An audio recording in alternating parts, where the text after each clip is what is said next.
புலிவாலை பிடித்து விட்டீர்கள். மகளிர் மசோதா நிறைவேற்றாவிட்டால் என்ன நடக்கும் தெரியுமா? எதிர்க்கட்சிகளை தெறிக்கவிட்ட மோடி. மு.க. ஸ்டாலினுக்கு எதிராக அமித்ஷா சொன்ன வார்த்தையால் ஸ்தம்பித்து போன லோக்சபா. முக்கிய பாயிண்டை பிடித்து செக்மேட் வைத்த பாஜக. வணக்கம் நண்பர்களே. பிரதமர் மோடி நாட்டுக்கு தேவையான என்ன திட்டங்களை கொண்டு வந்தாலும் அதை எப்படியெல்லாம் தடுத்து நிறுத்த வேண்டும் என்கிற கோணத்திலேயே காங்கிரஸ், திமுக உள்ளிட்ட எதிர்க்கட்சிகளின் மக்களவையில் செயல்படுகிறார்கள். குறிப்பாக 2029 மக்களவைத் தேர்தலுக்கு முன்பு பெண்களுக்கான 33% இடஒதுக்கீடு மற்றும் தொகுதி மறுசீராய்வை கொண்டுவர நேற்று மத்திய பாஜக அரசு மக்களவையில் மசோதா தாக்கல் செய்தது. அதோடு இந்த மசோதா நிறைவேற்றுவதற்கு பெரும்பான்மை எம்பிகள் மட்டும் போதாது, 2 பங்கு பெரும்பான்மை அவசியமாகும். ஆனால் அந்த அளவுக்கு பாஜக கூட்டணிக்கு தேவையான 2 பங்கு பெரும்பான்மை உறுப்பினர்கள் இல்லை. அதனால் இந்த மசோதா விவகாரத்தில் எதிர்க்கட்சிகளும் ஆதரவு தெரிவித்தால் மட்டுமே நடைமுறைக்கு கொண்டு வர முடியும் என்கிற சூழல் ஏற்பட்டிருக்கிறது.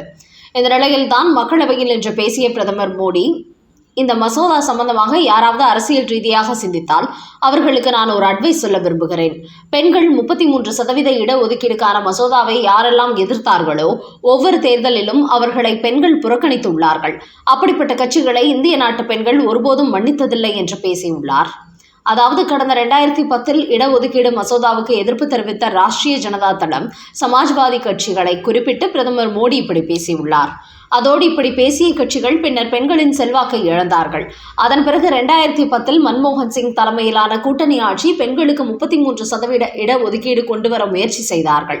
ஆனால் அப்போது UPA அரசின் அங்கமாக இருந்த முலாயம் சிங் யாதவ், லாலு பிரசாத் யாதவ் ஆகியோரின் நடவடிக்கையால் தான் அந்த மசோதாவை அப்போது கைவிட்டார்கள். இப்படி பெண்களால் அந்த 2 கட்சிகளும் புறக்கணிக்கப்பட்டதனால் தான் தற்போது காங்கிரஸ் கட்சி தங்கள் மகளிர் இடஒதுக்கீட்டை மசோதாவை ஆதரிக்கிறோம், தொகுதி மறுசீரமைப்பை மட்டுமே எதிர்க்கிறோம் என்று கூறி வருகிறார்கள் என்று பேசியுள்ளார் பிரதமர் மோடி.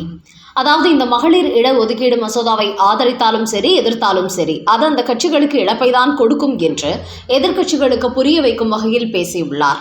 அதையடுத்து பேசிய மம்தா பானர்ஜியின் மேற்கு வங்காள மாநில எம்பிகள் பேசுகையில், மேற்கு வங்காளத்தில் பெண் வாக்காளர்கள் மம்தா பானர்ஜி பக்கம் நிற்கும் நிலையில் அவர்களை தங்கள் பக்கம் திசை திருப்ப இந்த மகளிர் இடஒதுக்கீடு மசோதாவை பாஜக அரசு கொண்டு வந்துள்ளது.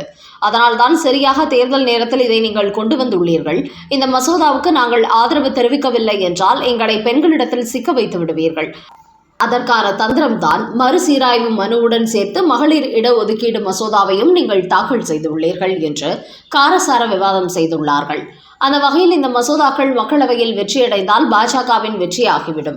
அதே சமயம் மசோதாவுக்கு எதிர்ப்பு தெரிவித்து அது வாக்கெடுப்பில் தோல்வியடைந்தால் பெண்களின் இடஒதுக்கீடு மசோதாவுக்கு எதிர்க்கட்சிகள் எதிர்ப்பு தெரிவித்து மசோதாவை தோல்வியடைய செய்துவிட்டார்கள் என்று சொல்லி அந்த பழியை எதிர்க்கட்சிகள் பக்கம் பாஜக அரசு திருப்பிவிட பார்க்கிறது என்று எதிர்க்கட்சிகள் விவாதம் செய்துள்ளார்கள். இதையடுத்து அமித்ஷா பேசும்போது இந்திய நாட்டை வடக்கு தெற்கு என்று பிரிப்பதை ஏற்றுக்கொள்ள முடியாது. சில அரசியல் கட்சிகள் வட மாநிலங்கள், தென் மாநிலங்கள் என்று திரும்ப பேசுகிறார்கள். இதுபோன்ற பிரிவினைவாதத்தை பாஜக அரசு ஒருபோதும் ஏற்றுக்கொள்ளாது என்று மு.க. ஸ்டாலினை தாக்கி பேசியுள்ள அமித்ஷா, மகளிர் 33% இடஒதுக்கீட்டை நேரடியாக எதிர்க்காமல் வேறு காரணங்களை சொல்லி இவர்கள் எதிர்க்கிறார்கள். வெளிப்படையாக சொன்னால் பெண்கள் இவர்களுக்கு எதிராக திரும்பி விடுவார்கள் என்பது இப்போது தொகுதி மறுசீராய்வு என்கிற விஷயத்தை அதற்கு சாதகமாக பயன்படுத்திக் கொள்கிறார்கள். இதன் மூலம் எதிர்க்கட்சிகள் மகளிர் இடஒதுக்கீடுக்கு எதிராகத்தான் உள்ளார்கள் என்பதை மக்கள் புரிந்து கொள்வார்கள். பாஜக அரசை பொறுத்தவரை 2029 ஆண்டு மக்களவைத் தேர்தலில் மகளிர் இடஒதுக்கீடுடன் தேர்தலை நடத்த வேண்டும் என்பதே பாஜக அரசின் நோக்கமாகும். ஆனால் இப்படி மகளிர் நலனுக்காக மசோதாவை எதிர்க்கும் எதிர்க்கட்சிகள் பட்டியலின மக்களுக்கான தொகுதிகள் அதிகரிப்பதையும் தடுக்கிறார்கள்.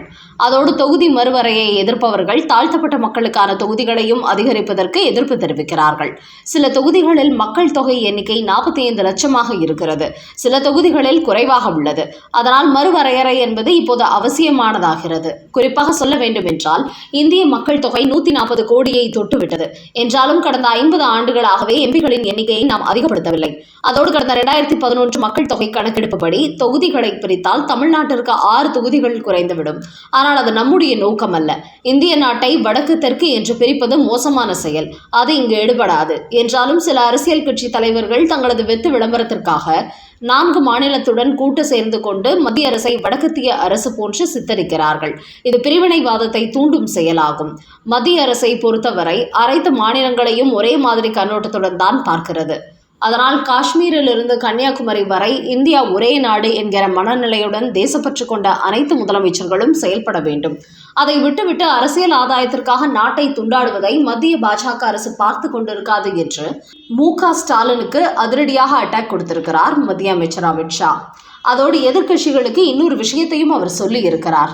இந்த தொகுதி மறுசீராய்வில் தென் மாநிலங்களுக்கு ஒருபோதும் எண்ணிக்கை குறையாது என்பதை நான் எழுத்துப்பூர்வமாக உறுதியளிக்க தயாராக இருக்கிறேன். இதை நீங்கள் ஆதரிக்க தயாராக உள்ளீர்களா? தற்போதைய நிலவரப்படி தமிழ்நாடு உள்ளிட்ட அனைத்து மாநிலங்களுக்கு 50% தொகுதிகள் கூடுதலாகத்தான் கிடைக்கப் போகிறது. ஆனால் இந்த உண்மை தெரியாமல் தேவையற்ற அரசியலை செய்வதில் எந்த பயனும் இல்லை.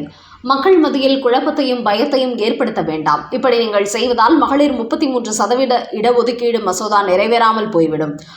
ஆனால் மக்களவையில் நடப்பதை இந்திய நாட்டு மகளிர் பார்த்து கொண்டுதான் இருக்கிறார்கள். இப்படி நீங்கள் மகளிர் இடஒதுக்கீட்டு மசோதாவை புறக்கணித்தால் நம்முடைய சகோதரிகளும் தாய்மார்களும் அப்படி புறக்கணிக்கும் கட்சிகளுக்கு தேர்தல்களில் சரியான பாடம் புகட்டுவார்கள் என்பதையும் இந்த சபையில் நான் உரக்கச் சொல்லிக் கொள்ள விரும்புகிறேன் என்றும் காங்கிரஸ், திமுக உள்ளிட்ட எதிர்க்கட்சிகளுக்கு அழுத்தம் திருத்தமாக பதிவு செய்திருக்கிறார் மத்திய அமைச்சர் அமித்ஷா.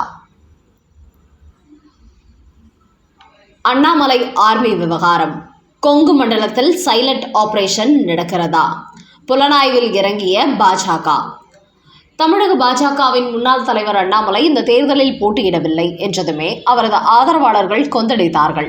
தமிழ்நாட்டில் பாஜகவை வளர்த்த ஒரே தலைவர் அண்ணாமலை, அப்படிப்பட்ட அவரையே டெல்லி புறக்கணிப்பதா என்று தங்களது ஆதங்கத்தை வெளிப்படுத்தினார்கள்.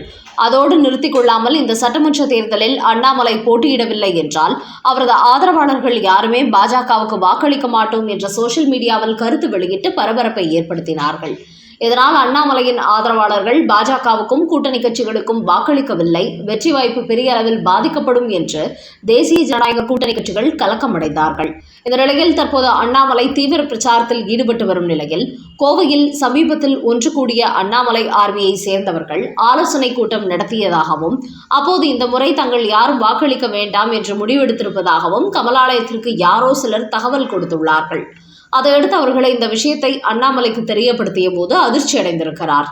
காரணம், ஆரம்பத்தில் அண்ணாமலை போட்டியிடவில்லை என்றதும் நாங்கள் வாக்களிக்க மாட்டோம் என்று கூறிய ஆதரவாளர்கள் பின்னர் அவர் அழைத்து ஒரு கூட்டம் நடத்தினார். அப்போது நான் போட்டியிடவில்லை என்றாலும் தேசிய ஜனநாயக கூட்டணி கட்சிகளின் வேட்பாளர்களுக்காக தீவிர பிரச்சாரம் செய்கிறேன். அதனால் நாம் அனைவருமே பாஜகவுக்கும் கூட்டணி கட்சிகளுக்கும் வாக்களிக்க வேண்டும். கட்சி மேலிடம் எனக்கு கொடுத்திருக்கும் அசைன்மெண்ட் இது என்பதால் என்னுடைய ஆதரவாளர்கள் இந்த தேர்தலை புறக்கணிக்க கூடாது, அனைவரும் தவறாமல் வாக்களிக்க வேண்டும் என்று வலியுறுத்தியுள்ளார் அண்ணாமலை. அந்த அடிப்படையில் தான் சமீபத்தில் கோவையில் ஒன்று கூடிய அண்ணாமலை ஆர்மியைச் சேர்ந்தவர்கள் தாங்கள் அனைவரும் தவறாமல் வாக்களிப்பதோடு அனைவரும் மக்கள் மத்தியில் தீவிர பரப்புரையில் ஈடுபட வேண்டும், நம்முடைய தலைவர் அண்ணாமலையின் கோரிக்கையை நாம் கண்டிப்பாக நிறைவேற்ற வேண்டும் என்று அவர்கள் கூடி பேசியுள்ளார்கள். இதுதான் நடந்துள்ளது. ஆனால் இதை திமுகவின் ஐடி விங் வேறு மாதிரி சித்தரித்து விட்டார்கள். குறிப்பாக அண்ணாமலை ஆதரவாளர்களை தேசிய ஜனநாயக கூட்டணி கட்சிகளுக்கு எதிராக திரும்பிவிட்டார்கள் என்று ஒரு பொய்யான செய்தியை பரப்பி கமலாலயத்துக்கு ஒரு ஷாக்கிங் நியூஸ் கொடுத்துள்ளார்கள். என்றாலும் இந்த செய்தியை தொடர்ந்து கமலாலயத்தைச் சேர்ந்த முக்கிய புள்ளிகள் அது குறித்து விசாரணை நடத்திய பிறகு அவர்கள் பாஜகவுக்கு வாக்களிப்பது குறித்து தான் ஆலோசனை நடத்தியிருப்பதை அறிந்து அமைதியாகிவிட்டார்கள்.